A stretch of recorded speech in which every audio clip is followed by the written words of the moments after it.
মানুষ বড়ই অদ্ভুত।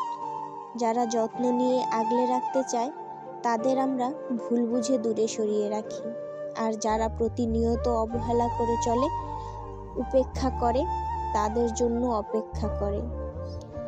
আচ্ছা, এমনটাও তো হতে পারত, একগুচ্ছ কাঠগোলাপ হাতে আমি তোমায় মনের অনুভূতিগুলো অনায়াসে বলে ফেলতাম, আর তুমিও সেই ভালোবাসা গ্রহণ করে আমার খোঁপায় পরম যত্নে সূর্যমুখী সাজিয়ে দিতে।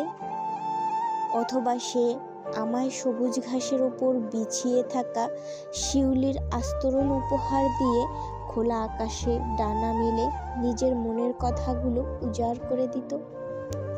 আমিও খুশিতে তাকে জড়িয়ে নিয়ে নৌকায় চড়ার বায়না জুড়তাম।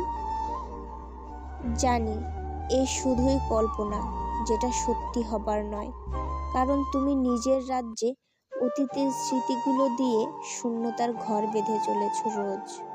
আগলে রাখতে চাইলেও তাই পারি না নিতে খোঁজ। এদিকে আমি তোমাতেই মগ্ন, আঘাতে তার মন করি ভগ্ন।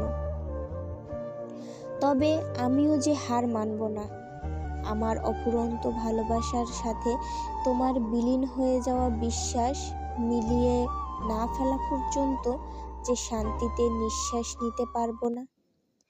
সে আমার অপেক্ষায়, আমি তোমার অপেক্ষায়, তুমি তার অপেক্ষায়। শেষমেশ ব্যর্থতা, পরিণতি কিংবা শূন্যতা, এটাই তো পরিণাম।